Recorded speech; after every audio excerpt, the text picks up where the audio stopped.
नमस्कार दोस्तों, मैं जीत कुमार स्वागत करता हूं आप सभी का राउज आईएएस केस डीएनएस हिंदी प्रोग्राम में।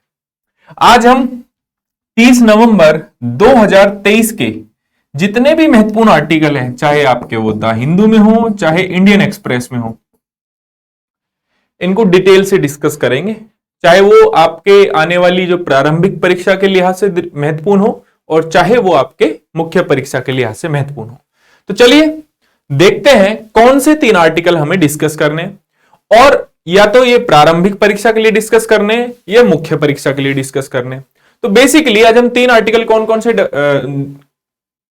ऐसे 3 आर्टिकल कौन कौन से हैं जिन पर चर्चा करेंगे। तो देखिए, लेंटाना कमारा, ठीक है, तो ये द हिंदू के पेज 6 पर आपको देखने को मिल जाएगा। इसको हम चर्चा करेंगे, प्रीलिम्स के लिहाज से हमें देखेंगे, ठीक है। तो एक क्या है, एक इन्वेसिव स्पीसीज है, आक्रामक प्रजाति है, ठीक है। दूसरा असोला भट्टी वन्यजीव अभयारण्य, ये आपको इंडियन एक्सप्रेस के पेज 8 पर देखने को मिलेगा, ठीक है। और देखेंगे कि ये न्यूज में क्यों है और इसकी कुछ विशेषताएं जानेंगे, कहां पर पड़ती है कहां पर नहीं। अगेन इसको प्रारंभिक परीक्षा के लिहाज से देखेंगे।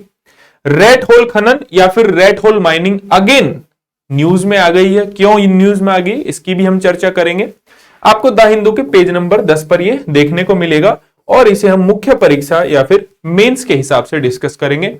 हालांकि आपके प्रीलिम्स के हिसाब से भी ये इंपॉर्टेंट हो सकता है, लेकिन इसका ज्यादा रोल आपका मेंस में रहेगा। क्योंकि क्यों रहेगा, इसको जानने के लिए आपको रेड होल माइनिंग का जो आर्टिकल है अभी वो देखना पड़ेगा, ठीक है। सबसे एंड में उसको डिस्कस करेंगे कि क्यों ये इंपॉर्टेंट है और क्यों आने वाली परीक्षा में, मुख्य परीक्षा बेसिकली जो आपकी होगी, उसमें यहां से क्वेश्चन क्यों बन सकता है, उस पर भी हम बात करेंगे। चलिए, तो पहला आर्टिकल डिस्कस करते हैं, लेंटाना कैमारा, ठीक है। तो हुआ क्या है कि ये जो देखिए आपको ये जो कलाकृतियां दिख रही है ना हाथी की, ठीक है, ये जो कलाकृतियां दिख रही है ना हाथी की, तो ये लेंटाना कैमारा के पौधे से बनाई गई है, कि पौधे की लकड़ी से बनाई गई है। और इनकी जो प्रदर्शनी है वो लगाई गई आपकी बेंगलुरु की, जो बेंगलुरु में जो है कर्नाटक जो विधानसभा जो बेंगलुरु में स्थित है उसके सामने इसकी प्रदर्शनी लगाई गई है। और ये है लेंटाना कैमारा की लकड़ी से बनाई हुई कलाकृतियां, ठीक है। अब हमारे लिए तो इंपॉर्टेंट नहीं है कि भाई ये आकृतियां हैं वहां पर सजा उसको उसकी प्रदर्शनी लगा दी, इट इज ओके, बात खत्म हो गई। लेकिन हमारे लिए यहां पर अगर कुछ महत्वपूर्ण है तो वो है लेंटाना कैमारा, ठीक है, कैमारा। तो ये महत्वपूर्ण क्यों है, क्योंकि ये एक आक्रामक प्रजाति है, एक इन्वेसिव स्पीसीज है। और इन्वेसिव स्पीसीज पर यूपीएससी ऑलरेडी क्वेश्चन पूछ चुका है, यूपीएससी ऑलरेडी क्वेश्चन पूछ चुका है और भविष्य में पूछ भी लेगा। तो सन 2018 में यूपीएससी ने इन्वेसिव स्पीसीज पर क्वेश्चन पूछा। देखिए कि प्रोसोपिस जूलीफ्लोरा नामक पादप प्राय क्यों समाचारों में उल्लेखित रहता है, ठीक है। तो इसके सार का व्यापक रूप से प्रसाधन सामग्रियों में उपयोग होता है। जिस क्षेत्र में यह होता है वहां की जैव विविधता को कम करने लगता है। इसके सार का उपयोग कीटनाशकों के संश्लेषण के लिए किया जाता है। तो इसका जो सही उत्तर होगा वो होगा बी, क्योंकि ये अगेन एक आक्रामक प्रजाति है या फिर एक इन्वेसिव स्पीसीज है। बात करेंगे इन्वेसिव स्पीसीज क्या होती हैं, कितने, मतलब बेसिकली कौन कौन सी ऐसी इंडिया में इन्वेसिव स्पीसीज है। कुछ एग्जांपल देखेंगे, कुछ फेमस एग्जांपल देखेंगे जो आप चाहे किसी भी क्षेत्र से आते हो, आपने हमेशा वो वाली स्पीसीज तो जरूर देखी ही होगी, ठीक है। चलिए वापस लौटते हैं लेंटाना कैमारा पर। तो ये है लेंटाना कैमारा का इमेज, ठीक है। तो इसको अलग अलग नामों से जाना जाता है, जैसे पंचफूली के नाम से, घनेरी के नाम से, घानी डलिया के नाम से, नाटा हुगीदा के नाम से। जैसे पंचफूली को इसमें जो आपका उत्तराखंड है उसमें पंचफूली के नाम से जाना जाता है। आपका महाराष्ट्र में इस नाम घनेरी के नाम से जाना जाता है, गुजरात में अलग नाम से जाना जाता है। तो ये उसके अलग नाम भी हैं, ताकि आपको ये पता रहे कि भैया इस नाम की भी क्या है, एक इन्वेसिव स्पीसीज है या फिर आक्रामक प्रजाति है। और उस आक्रामक प्रजाति का ये रहा फोटो, ठीक है। यहां तक समझ में आया। तो पहले इस लेंटाना कैमारा के बारे में डिस्कस करते हैं चीजों को। चलिए, तो जो लेंटाना कैमारा है, तो सबसे पहले इस प्रजाति को या इस प्रजाति के पौधे को सबसे पहले ब्रिटिशर्स जो थे वो भारत लेकर आए थे 1807 में, और एज ए सजावटी पौधे के तौर पर लेके आए थे। ठीक है, सजावटी पौधे के तौर पर लेके आए थे। कब लेके आए थे? 1807 में। ये जो पौधा है ये अमेरिका का उष्णकटिबंधीय क्षेत्र का स्थानिक पौधा है। ठीक है, अगर हम इसकी बात करें तो यह है अमेरिका में दक्षिण अमेरिका के, मध्य और दक्षिण अमेरिका के उष्णकटिबंधीय क्षेत्र का स्थानिक पौधा है। ठीक है, और यह बर्बेन कुल का पौधा है। ठीक है, बर्बेना कुल का पौधा है। ठीक है, जिसका वैज्ञानिक नाम लेंटाना कैमारा है। ठीक है, तो आपको ये दोनों के दोनों भी याद रखने हैं। एक छोटी 12मासी झाड़ी है जो घनी और अभेद्य झाड़ियों का निर्माण करती है। तो इतना कोई खास इंपॉर्टेंट पॉइंट नहीं है आपके लिए ये वाला, लेकिन आपको 2-3 चीजें पता होनी चाहिए कि ये बर्बेना जो है प्रजाति का हिस्सा है या फिर बर्बेना कुल का एक पौधा है। ठीक है, जिसका साइंटिफिक नेम लेंटाना कैमारा है। 1807 में ब्रिटिशर्स जो थे वो उसको भारत लेकर आए थे सजावटी पौधे के तौर पर, और ये दक्षिण अमेरिका, मध्य और दक्षिण अमेरिका के उष्णकटिबंधीय क्षेत्र का एक स्थानिक पौधा है। ठीक है, ये समझ में आ गया। तो चलिए आगे बढ़ते हैं। अब इसके कुछ अनुप्रयोग भी होंगे, है ना। हर आक्रामक जो प्रजाति है वो ऐसी थोड़ी है कि वो सिर्फ और सिर्फ समस्या ही क्रिएट करती है। ठीक है, या समस्या ही पैदा करती है। हालांकि ये इन्वेसिव स्पीसीज समस्या का एक कारण है, लेकिन इसके कुछ अनुप्रयोग भी हैं। जैसे औषधि में हम इसका इस्तेमाल कर सकते हैं। अभी जो आपने हाथियों की जो कलाकृतियां देखी, तो मतलब इससे हम कलाकृति भी बना सकते हैं। सजावटी पौधे के तौर पर हम इसका इस्तेमाल कर सकते हैं। तो बहुत सारे इसके अनुप्रयोग भी हैं। जैसे पहले अनुप्रयोग की बात करूं तो औषधीय रूप में इनकी जो पत्ती है वो रोगानुरोधी है, कवकनाशी है, कीटनाशक की तरह काम कर सकती है। ठीक है, और चिकन पॉक्स, खसरा, अस्थमा और अल्सर जैसी बीमारियों के इलाज में इसका उपयोग किया जाता है। सजावटी पुष्पों के रूप में इसकी जो लकड़ी है उसको जलाऊ लकड़ी के रूप में यूज किया जा सकता है, और विभिन्न प्रकार की कलाकृतियों के निर्माण में भी इसकी लकड़ी का इस्तेमाल किया जा सकता है। तो ये हैं कुछ इसके अनुप्रयोग। ठीक है, अब हम बात करेंगे इन्वेसिव स्पीसीज की, यानी कि आक्रामक प्रजातियों की। आपने अनुप्रयोग देख लिया। ठीक है, अब आक्रामक प्रजाति की बात करते हैं। आक्रामक प्रजाति या इन्वेसिव स्पीसीज होती क्या है? ठीक है, तो वो स्पीसीज जो वहां की स्थानिक प्रजाति नहीं है। ठीक है, जैसे वहां की नेटिव स्पीसीज नहीं है। नेटिव स्पीसीज नहीं है मतलब कि वो कहीं बाहर से लाई गई है। जैसे भारत में ये वाला जो पौधा है जिसकी हम बात कर रहे थे अभी, लेंटाना कैमारा की, ये ब्रिटिशर्स के द्वारा लाया गया 1807 में। ठीक है, ब्रिटिशर्स के द्वारा जब ये भारत में लाया गया तो इसकी पहचान हुई कि भाई ये तो इन्वेसिव स्पीसीज है। मतलब जहां इसको आप लगा दोगे वहां पर सबसे पहली बात तो कि ये वहां पर क्या करेगा, अगर कृषि भूमि है तो उसको क्या कर देगा, गैर कृषि भूमि में बदल देगा। मतलब क्या होगा कि वहां पर जो उसकी उर्वरता है या फिर बेसिकली जो उपजाऊ भूमि है उसके उपजाऊपन को क्या कर देगा, कम कर देगा। दूसरा, इसकी पत्तियों को अगर जानवर खा लेते हैं तो जानवर मरने की संभावना भी है। कुछ जानवरों ने इनकी पत्तियों को खाया तो जहरीली पत्तियां, सबसे ज्यादा जहरीली क्या होती है, पत्तियां ही होती है इसकी, तो पत्तियों को खाया तो जानवर मर गए। ठीक है, तो इन्वेटिव स्पीसीज वो होती है जो हमारे यहाँ की स्थानिक प्रजाति नहीं है, बाहर किसी कारण की वजह से आई हुई है। देखिए, वैश्वीकरण बहुत ज्यादा हो रहा है आज के दौर में।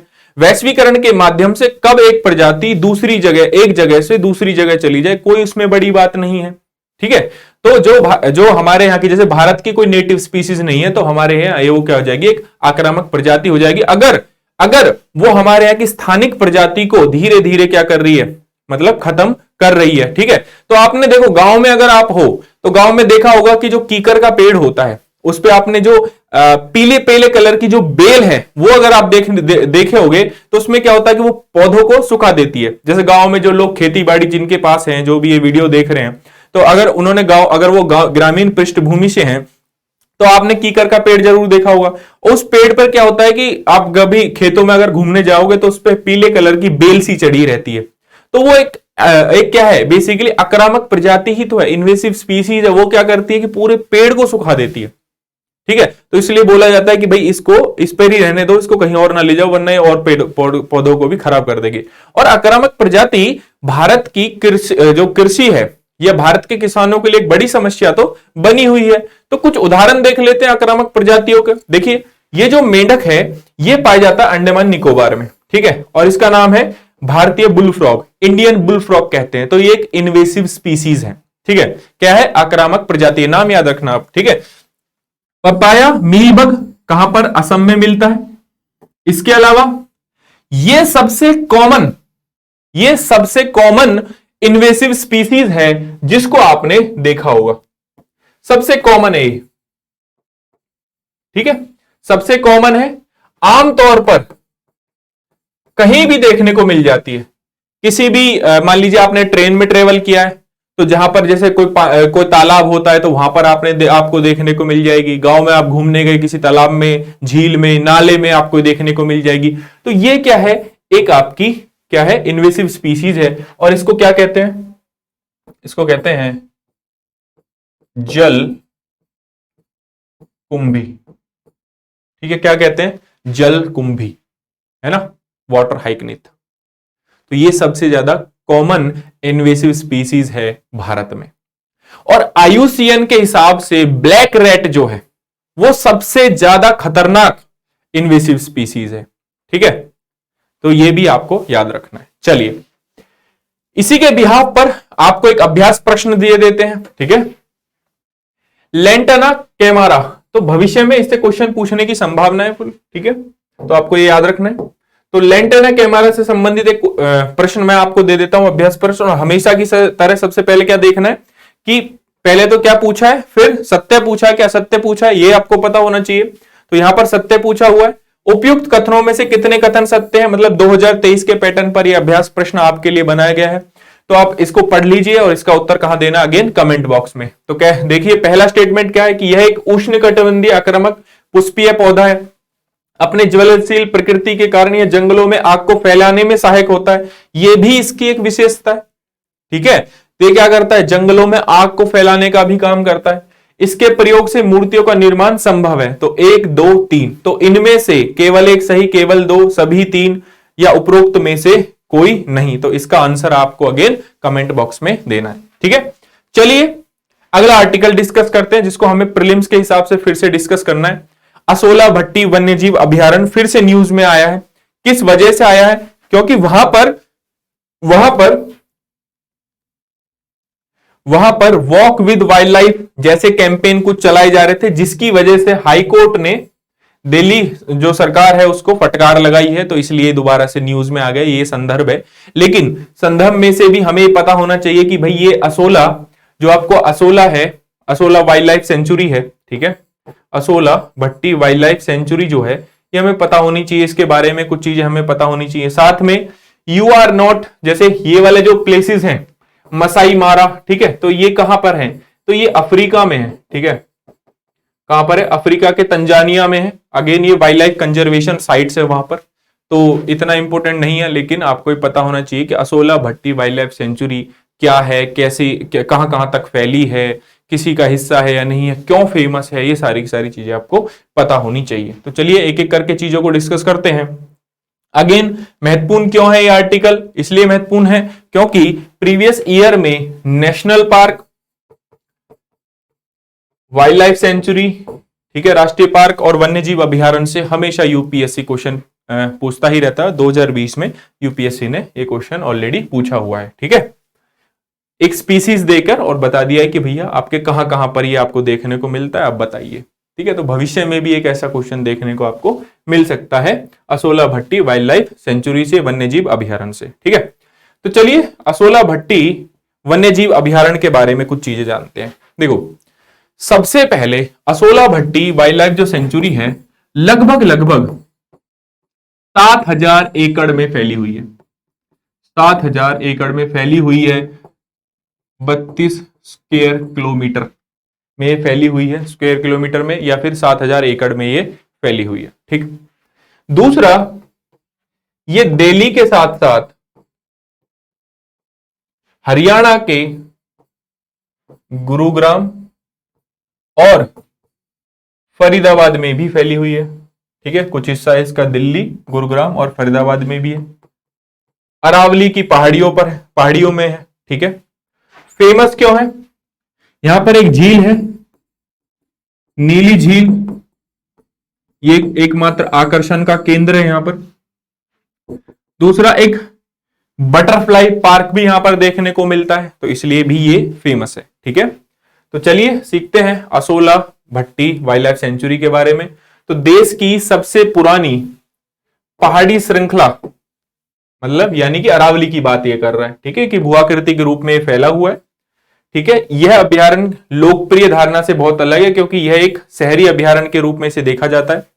दिल्ली हरियाणा की सीमा पर अरावली पहाड़ी श्रृंखला के दक्षिण दिल्ली रिज 32.71 किलोमीटर क्षेत्र को यह कवर करता है, मतलब 7,000 एकड़ में फैला हुआ है। गुरुग्राम, फरीदाबाद और दिल्ली, इन तीनों इलाकों में ये फैला हुआ है। साथ ही में ये सरिस्का वाइल्ड लाइफ जो कॉरिडोर है, सरिस्का वन्यजीव अभ्यारण्य, सरिस्का वन्यजीव कॉरिडोर जो है उसका भी हिस्सा है ये भी आपको पता होना चाहिए। सरिस्का वाइल्ड लाइफ कॉरिडोर का ये एक हिस्सा है, गलियारे का एक हिस्सा है, ठीक है। ये आपको पता होना चाहिए। इसकी कुछ विशेषता है कि अरावली तेंदुआ वन्यजीव गलियारे का भी एक महत्वपूर्ण हिस्सा है, ठीक, जो कि मैंने अभी आपको बताया। सरिस्का राष्ट्रीय उद्यान से शुरू होकर हरियाणा के विभिन्न जिलों से होकर गुजरता है और अंत में दिल्ली रिज पर जाकर मिल जाता है, ठीक है। बटरफ्लाई पार्क इसमें देखने को मिलेगा और एक आपको नीली झील आकर्षण का जो केंद्र है वो आपको इसमें देखने को मिल जाएगी, ठीक है। तो ये इसकी कुछ विशेषताएं रही। इसके अलावा अगर हम थोड़ी सी बात कर लें अरावली रेंजेस की, तो सबसे पुरानी माउंटेन रेंजेस है, ठीक है। सबसे पुरानी पहाड़ियों में से एक है आपकी अरावली रेंजेस, और ये गुजरात, राजस्थान, हरियाणा और दिल्ली में फैली हुई है। उत्तर पश्चिम में है, ठीक है। उत्तर और पश्चिम देखिए यहां पर आपको देखने को मिल जाएंगे अरावली पहाड़ियां। इसकी जो हाईएस्ट पीक है वो है गुरु शिखर, ठीक है। कहां पर है? माउंट आबू में। कहां पर है? माउंट आबू में आपको देखने को मिल जाएगा। और यही एक फेमस मंदिर है, जैन मंदिर, दिलवाड़ा मंदिर। कौन सा फेमस मंदिर है? दिलवाड़ा मंदिर। आपने देखा होगा तो नहीं सुना होगा, यूपीएससी ने दिलवाड़ा मंदिर की स्टेटमेंट पे भी शायद क्वेश्चन ऑलरेडी पूछ चुकी है प्रीवियस ईयर में, ठीक है। तो ये कुछ अगर हम अरावली रेंजेस के बारे में देखें तो भैया यहां पर फैला हुआ है, गुरु शिखर हाईएस्ट है। इसकी अगर फेमस नदियों की बात की जाए, अगर इसकी नदियों की बात की जाए तो इसमें आपको देखने को मिलेगी लूनी बहुत फेमस नदी है इसकी, साबरमती, इसके अलावा भी और भी हैं, लेकिन लूनी और साबरमती बहुत ज्यादा फेमस नदियां हैं जो कि अरावली रेंजेस से निकलती हैं, ठीक है।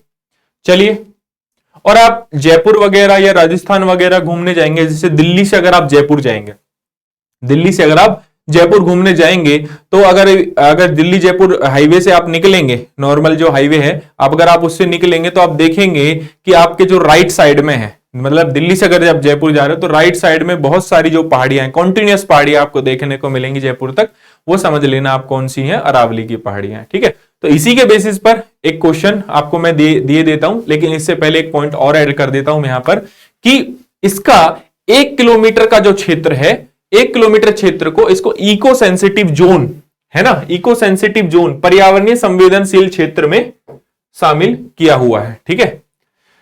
तो मतलब इको सेंसिटिव जोन अगर कोई एरिया अगर डिस्क्लोज हो जाता है, इको सेंसिटिव जोन बता दीजिए कि ये एरिया इको सेंसिटिव जोन है, इसका 1 किलोमीटर तक का एरिया, मतलब उसके आसपास कुछ गतिविधियां हैं जिनको प्रतिबंधित कर दिया जाता है। जैसे कोई फैक्ट्री नहीं लगा सकता, कोई यहाँ पर भैया आपका वन, जैसे वन है वो नहीं काट सकता, कोई भी आपका जो पर्यावरण को नुकसान पहुंचाने वाले जो कार्य हैं वो नहीं कर सकता, ठीक है। तो असोला भट्टी वन्यजीव अभ्यारण्य के बारे में निम्नलिखित कथनों पर विचार कीजिए। शहरी वन्यजीव अभ्यारण्य है, ठीक है, ये शहरी वन्यजीव अभ्यारण्य है। यहाँ पर थोड़ा अभ्यारण्य का स्पेलिंग गलत है। अर्सुस कटीली झाड़ियों इस अभ्यारण्य की प्रमुख वनस्पति है, ठीक है। अभ्यारण्य अरावली पहाड़ी पर स्थित है। इस अभ्यारण्य के आसपास 1 किलोमीटर के क्षेत्र में पर्यावरण संवेदनशील क्षेत्र घोषित किया गया है। ठीक है, तो कितने कथन इसमें सत्य हैं? 1, 2, 3 या चारों? तो इसका उत्तर अगेन आपको कहां पर देना है? कमेंट बॉक्स में। ठीक है, चलिए अगला आर्टिकल डिस्कस करते हैं और इसको हम डिस्कस करेंगे मेंस के हिसाब से। Rat hole mining.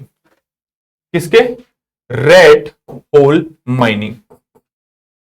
Rat hole mining, ठीक है, हिंदी में भी इसे रेट होल खनन ही कहेंगे हम। क्यों न्यूज में आया है, सबसे पहले वो कंटेक्स्ट समझिए, और इस आर्टिकल में सारी की सारी चीजें इस आर्टिकल में भी बताई गई हैं। न्यूज में क्यों आया है? क्योंकि 17 दिन बाद सिलकेयारा टनल में जो फंसे हुए मजदूर थे उनको फाइनली रेट होल माइनिंग का यूज करके वहां से निकाल लिया गया है, तो इसलिए न्यूज में आया है। तो साफ साफ आर्टिकल में समझाया हुआ है कि what is rate hole mining, मैं आपको बताऊंगा। इसमें यह भी बताया हुआ कि types of rate hole mining कौन कौन से हैं, बैन क्यों है ये आपका रेट होल माइनिंग बैन क्यों है, क्या वे फॉरवर्ड होना चाहिए, और कुछ यहां पर रिपोर्ट्स के साथ साथ डेटा भी बता रखा है कि रेट होल माइनिंग इसलिए बैन है, तो इसमें इसका कुछ डेटा भी बताया हुआ है, उसको हम उसके बारे में बात करेंगे। तो भैया अगर हम रेट होल माइनिंग की बात करें तो इंपॉर्टेंट क्यों है? अगेन इसलिए है क्योंकि यूपीएससी मतलब खनन से संबंधित क्वेश्चन, इंडस्ट्री से संबंधित क्वेश्चन पूछता ही रहता है। जैसे 2017 में यूपीएससी ने मेंस में ये वाला क्वेश्चन पूछा हुआ था। ठीक है, इसके अलावा अगर हम कोई टॉपिक शुरू कर रहे हैं, जैसे रेट होल माइनिंग कर रहे हैं, तो हमें पता होना चाहिए कि क्या होता है, कितने प्रकार का होता है। जैसे रेट होल माइनिंग 2 प्रकार का होता है, उसकी हम बात करेंगे। पूर्वोत्तर भारत में इतना प्रचलित क्यों है, पूर्वोत्तर भारत में मेघालय में इतना प्रचलित क्यों है, ठीक है। उसके अलावा इसकी चिंताएं क्या क्या है, सरकार के द्वारा कुछ कदम उठाए गए कि नहीं उठाए गए, तो ये सारी की सारी चीजें हम इसमें देखेंगे। तो कहानी शुरू करते हैं कि रेट होल माइनिंग होता क्या है। तो सिंपल सी बात है, रेट होल माइनिंग में 3 से 4 फीट के जो बेसिकली आपके एक सुरंग बनाई जाती है, जिसके माध्यम से इलीगल तरीके से, असुरक्षित तरीके से, अवैज्ञानिक तरीके से कोयले को पहाड़ियों से निकाला जाता है। ठीक है, कोयले को एक्सट्रैक्ट करा जाता है, और ये ज्यादातर जो फेमस है वो नॉर्थ ईस्ट में, और नॉर्थ ईस्ट में भी मेघालय वाले क्षेत्र में। कहां पर? मेघालय वाले क्षेत्र में ये फेमस है। ठीक है, तो रेट होल माइनिंग क्या होता है आपका? रेट होल खनन जमीन में खोदे हुए संकीर्ण गड्ढे या सुरंग को संदर्भित करता है।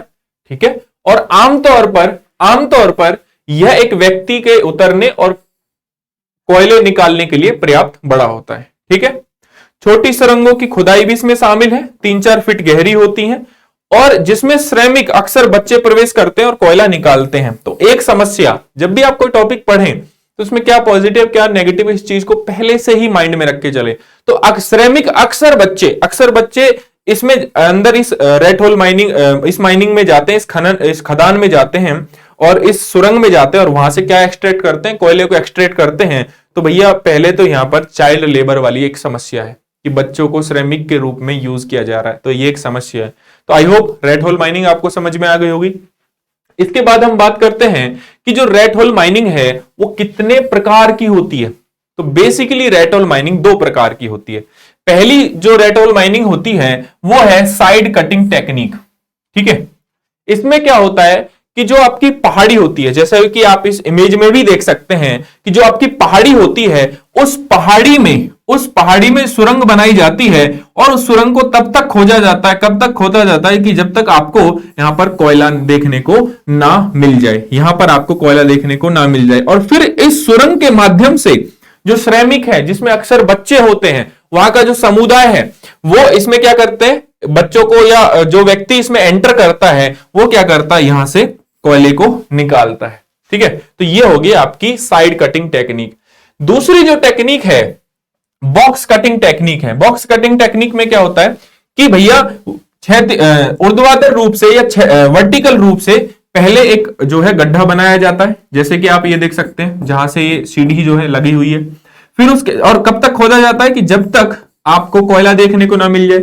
जब आपको कोयला मिल जाता है तो ये जो आसपास के क्षेत्र हैं इनमें कैसी क्षैतिज रूप से इसमें क्या करी जाती है, क्षैतिज रूप से इसमें सुरंग बनाई जाती है और इसके माध्यम से कोयले को निकाला जाता है, कोल को एक्सट्रैक्ट करा जाता है। तो ये दो तरीके हैं जिसके माध्यम से नॉर्थ ईस्ट में भी स्पेशली मेघालय के केस में, क्योंकि रेट ओल माइनिंग वहां पर बहुत ज्यादा होती है, तो मेघालय के केस में अगर हम देखेंगे तो वहां पर कोयले का एक्सट्रैक्शन इन दो कोयले का जो खनन है इन दो विधियों के माध्यम से होता है।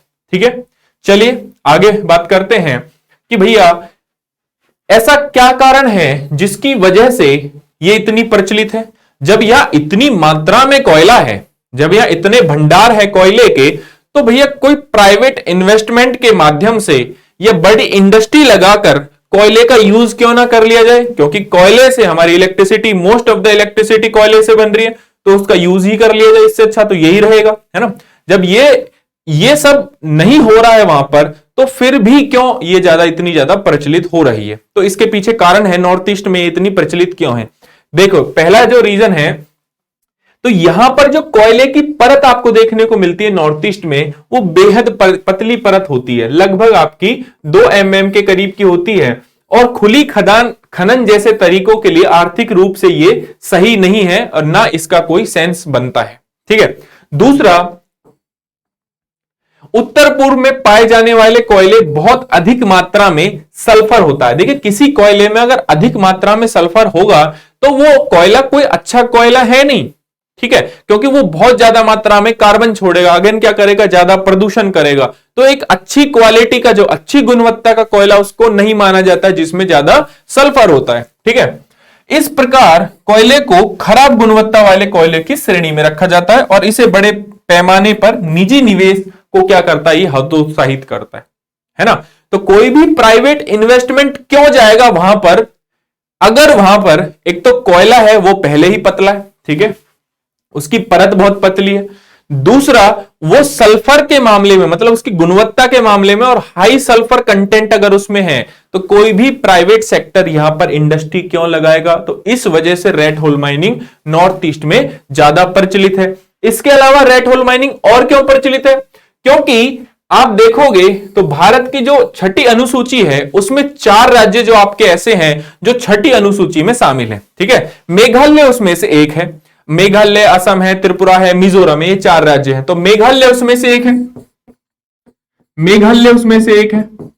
अब क्या होता है कि यहां का जो समुदाय है जिसके पास जमीन है खुद की, तो यहां जो समुदाय की जमीन है उस पर जो भी मिनरल्स हैं, जो भी खनिज है, उस पर भी स्वामित्व उन किसका होता है, उस समुदाय का होता है। तो मतलब यहां पर अगर हम कोई इंडस्ट्री लगाएंगे तो पहले हमें इनसे परमिशन लेनी होगी। मतलब केंद्र का जैसे कोई अगर कानून है, जैसे खनिज से संबंधित जो केंद्र का कानून है वो यहां पर लागू नहीं होता है। ठीक है, और यहां पर अगर हमें कुछ इंडस्ट्री लगानी है तो इनकी परमिशन लेने की जरूरत पड़ेगी। क्यों, क्योंकि ये छठी अनुसूची में शामिल है। मतलब जो समुदाय, दोबारा समझिए, जो समुदाय वहां रहता है, जो जमीन उनकी है और उसके अंदर अगर कुछ खनिज है तो उस पे स्वामित्व किसका होता है, जिस समुदाय की वो जमीन होती है, जिस व्यक्ति की वो जमीन होती है। ये बात आपको याद रखना है। इसके अलावा खदानों को स्थानीय लोगों के द्वारा सोने की तिजोरी के रूप में देखा जाता है और ये 6th शेड्यूल का यहां पर मिसयूज हो रहा है। ठीक है, क्योंकि जो प्राइवेट ओनर्स हैं, प्राइवेट लैंड ओनर्स जो हैं, इसको सोने की तिजोरी के रूप में देखते हैं। यहां पर इलीगल माइनिंग करते हैं, अनसाइंटिफिक तरीके से माइनिंग करते हैं और उस कोयले को कहां पर बेचते हैं, बाजार में बेचते हैं। ठीक है, और उसमें बात करूंगा मैं कमेटी की, जो इस कमेटी की रिपोर्ट है उसकी फाइंडिंग है कि कोयला वहां पर बैन होने के बावजूद रेड होल माइनिंग फिर भी कोयला बेचा जा रहा है। तो ये सब सारे के सारे तरीके से, इलीगल तरीके से वो कोयला बेचते हैं। ठीक है, मार्केट में जब जाता है बेहतर तरीके से, तो उनको जो आय का स्रोत है बना हुआ है, तो इस वजह से भी इस 6th शेड्यूल का गलत इस्तेमाल होता है। आगे हम उसकी बात करेंगे। इसके अलावा उनको एक सोने की तिजोरी के रूप में भी देखा जाता है, जो इन पिछड़े क्षेत्रों की आबादी के लिए बिना अधिक निवेश और रोजगार धन की संभावना प्रदान करता है। देखिए, ये जो इलाके हैं, समतल इलाके तो है नहीं, पहाड़ी इलाके हैं, पहाड़ी इलाके हैं तो इन्वेस्टमेंट कम है तो रोजगार कम है तो उनको कुछ साधन तो चाहिए, है ना भाई, पेट तो पालना ही है ना, धन कमाने के लिए कुछ तो उनके पास होना चाहिए।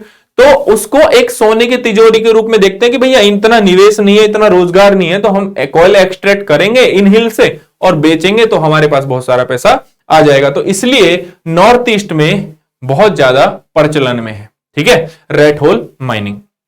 इसके अलावा इसमें अगर रेड होल माइनिंग प्रचलन में बहुत ज्यादा है तो अब इसमें कुछ समस्याएं तो होगी। जैसे मैंने पहली समस्या आपको गिनवाई थी कि यहां पर जो श्रमिक हैं वो आपको देखने के मिलेंगे, बच्चे जो है श्रमिक आपको देखने को वहां पर मिलेंगे, ये एक कंसर्न है। और रिपोर्ट भी मैं अभी आपको बताऊंगा कि डायरेक्टली इनडायरेक्टली कुछ एनजीओ की रिपोर्ट है जहां पर 70,000 बच्चे काम करते हैं एनजीओ के अकॉर्डिंग, लेकिन सरकारी डेटा के अनुसार 222 बच्चे हैं, ठीक है, जो इलीगली माइनिंग करते हैं। तो श्रमिक, पहली समस्या तो चिंता तो यही है कि श्रमिक के तौर पर बच्चों का इस्तेमाल होता है, ठीक है, लेबर, चाइल्ड लेबर का यूज होता है, ठीक है। तो उनका जो एक तो पढ़ाई की एज है, दूसरा एक जो उनका जो राइट्स हैं, ठीक है, भाई चाइल्ड लेबर आप मतलब बच्चों से आप काम नहीं करा सकते ना, लॉ है ना, ठीक है। इसके अलावा और क्या चिंता है, देखिए इकोलॉजिकल, पारिस्थितिकी जो है, ये सारी समस्याएं भी हैं। कैसे कि अगर रेड होल माइनिंग होगी तो जल प्रदूषण, वायु प्रदूषण,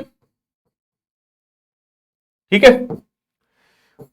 वन कटाव, इसके अलावा भूमि क्षरण,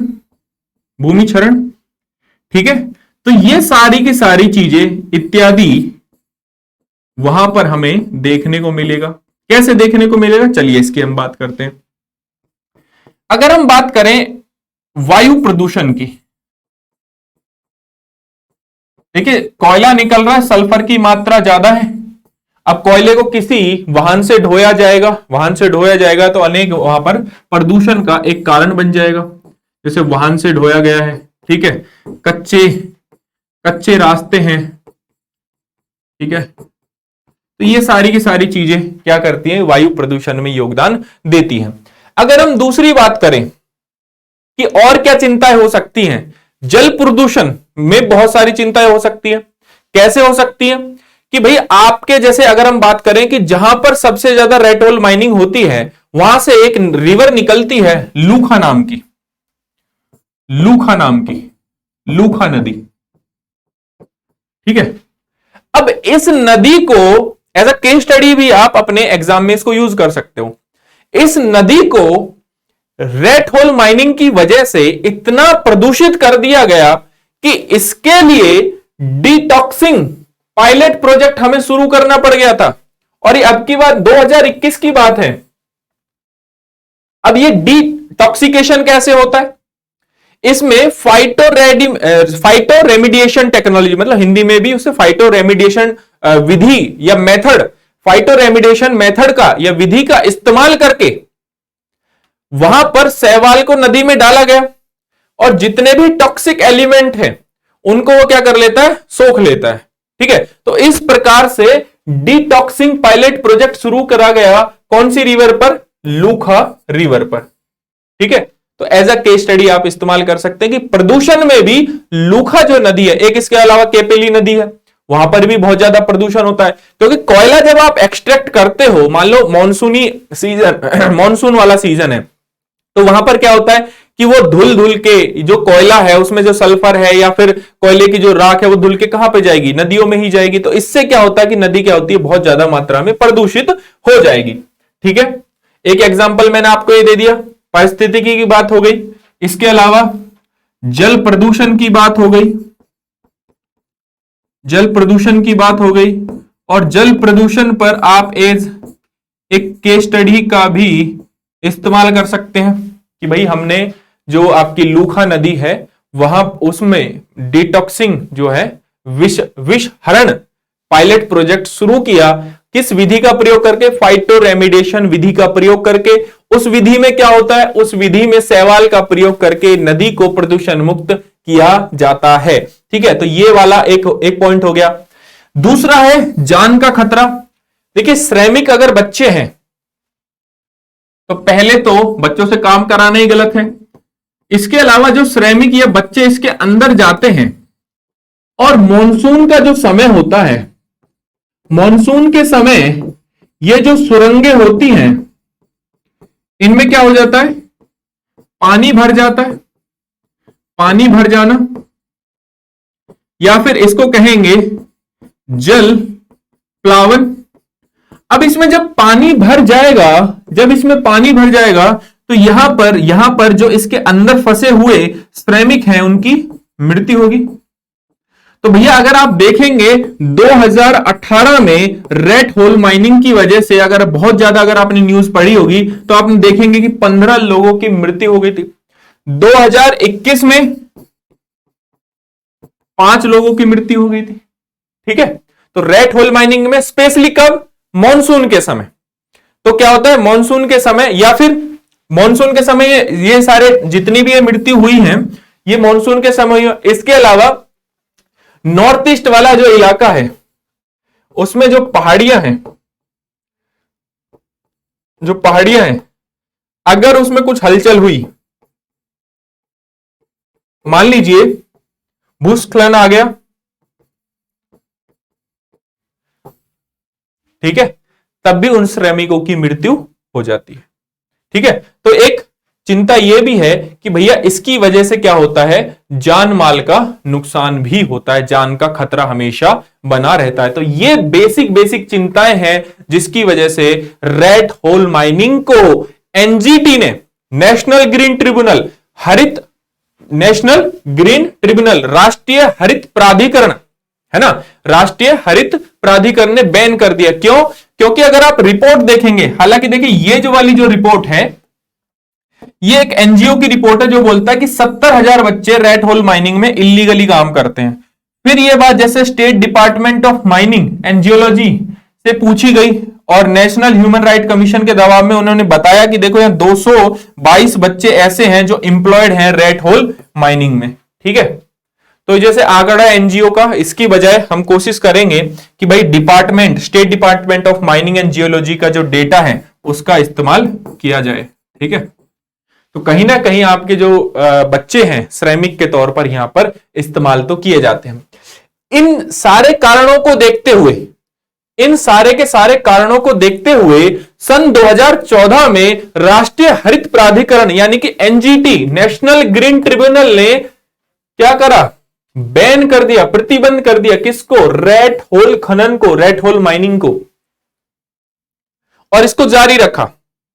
ठीक है, उसके बाद सरकार ने क्या करा, एक कमेटी बनाई, ठीक है, बीपी काताकी समिति, और इस समिति ने यह पाया कि मतलब प्रतिबंध होने के बावजूद भी, रेड होल माइनिंग पर प्रतिबंध होने के बावजूद भी बेधड़क तरीके से, बेरोक टोक तरीके से कोयला वहां से एक्सट्रैक्ट किया जा रहा है और बाजार में बेचा जा रहा है। तो इसकी फाइंडिंग थी। अब ऐसे में हमें क्या करना चाहिए, मतलब हमारा एक सुझाव क्या होना चाहिए, सुझाव हमारा यह होना चाहिए कि भाई आप 6th शेड्यूल में शामिल हैं, 6th शेड्यूल में आप शामिल हैं या 6ठी अनुसूची में आप शामिल हैं। ठीक है, संविधान की 6ठी अनुसूची में शामिल है, मतलब कि भाई समुदाय की जो लैंड है उस पर ओनर तो वही है और उसके नीचे जो खनिज है उसका भी ओनर वही है। तो आप अपने निजी हित के